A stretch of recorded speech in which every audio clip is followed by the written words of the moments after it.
Hai teman-teman, perkenalkan nama saya Bunga Celestari. Di sini saya ingin membawakan sebuah materi yang bertema asuransi atau berjudul asuransi. Jadi teman-teman harus tahu dulu nih apa yang dimaksud dengan asuransi. Jadi menurut pasal 246 KUHD Republik Indonesia, asuransi adalah suatu perjanjian dengan mana seorang penanggung mengikatkan diri pada tertanggung dengan menerima suatu premi untuk memberi penggantian kepadanya karena suatu kerugian, kerusakan, ataupun kehilangan keuntungan yang diharapkan, yang mungkin akan dideritanya karena suatu peristiwa yang tidak menentu. Nah, asuransi juga pada dasarnya merupakan perjanjian antara pihak asuransi sebagai penanggung dan nasabah sebagai tertanggung. Dalam asuransi, penanggung memberikan pertanggungan atau pergantian apabila terjadi sesuatu yang menimpa pihak tertanggung atau barang yang dimilikinya sesuai dengan perjanjian yang telah disepakati di awal kontrak. Nah, singkatnya, perusahaan asuransi ini memberikan pergantian kepada nasabah jika terjadi hal yang tidak diinginkan.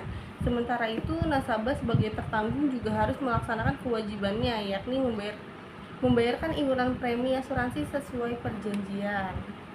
Nah, di sini ada unsur-unsur asuransi seperti yang kita sudah singgung sebelumnya, ada tertanggung, penanggung, dan premi. Jadi penjelasannya, tertanggung ini adalah pihak yang berhak atas pergantian kerugian ataupun nasabah.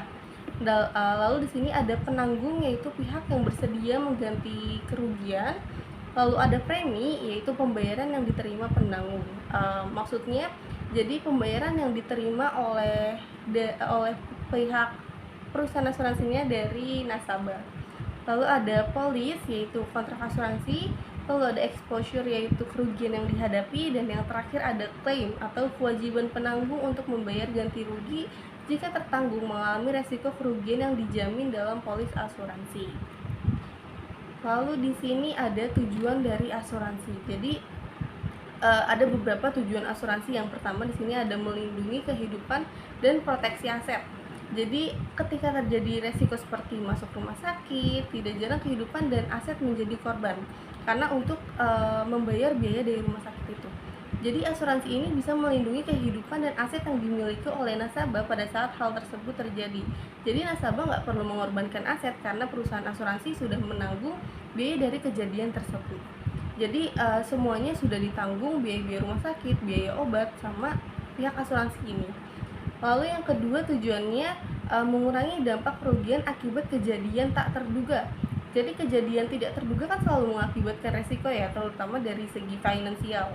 Asuransi ini bisa meminimalkan dampak yang sifatnya mendadak tersebut sehingga tidak berkembang menjadi lebih serius. Nah, contohnya ini nasabah yang meninggal dunia padahal menjadi kepala keluarga. Ahli waris nasabah tersebut akan mendapatkan uang pertanggungan sebagai bekal hidupnya. Lalu yang ketiga ada memberikan perlindungan finansial dan keamanan jangka panjang. Jadi banyak orang yang berpikir bahwa dampak asuransi ini tidak bisa dirasakan pada saat ini. Faktanya, asuransi ini bertujuan untuk memberikan perlindungan finansial dalam jangka panjang. Nasabah pun nggak perlu khawatir karena keuangan akan tetap aman dan dalam kondisi apapun. Lalu di sini ada jenis-jenis asuransi dan manfaatnya. Jadi yang pertama ini ada asuransi jiwa. Jadi asuransi jiwa ini juga bermanfaat ketika nasabah yang berstatus sebagai pencari nafkah berpulang. Nah, ahli warisnya akan memperoleh aset atau akses berupa santunan atau manfaat kematian dari premi asuransi yang dibayarkan oleh nasabah tersebut. Lalu yang kedua ada asuransi kesehatan. Jadi perusahaan asuransi yang kredibel memiliki jejaring ke fasilitas pelayanan kesehatan yang mumpuni. Memiliki asuransi berarti nasabah berpeluang memperoleh akses ke perawatan medis yang berkualitas baik untuk rawat inap maupun rawat jalan.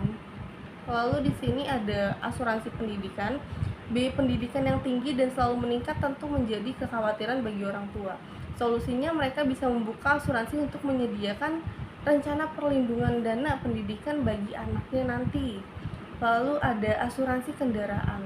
Jadi setiap pemilik kendaraan bermotor, baik individu maupun lembaga, membutuhkan asuransi untuk kendaraan bermotor karena biaya perbaikan akibat kerusakan atau kehilangan kendaraan memakan jumlah yang tidak sedikit. Makanya terkadang kalau misalnya kita mau beli motor baru, biasanya di situ sudah ada asuransi, entah asuransi perbaikan motor itu selama 3 bulan, ataupun asuransi kehilangan itu dalam 1 tahun. Lalu di sini ada asuransi properti. Jadi asuransi properti ini memberikan perlindungan finansial terhadap properti jika terjadi resiko seperti kerusakan akibat kebakaran, kerusuhan, dan bencana alam. Jadi segitu saja yang bisa saya sampaikan dan saya jelaskan. Kurang lebihnya mohon maaf. Wassalamualaikum warahmatullahi wabarakatuh. Bye bye.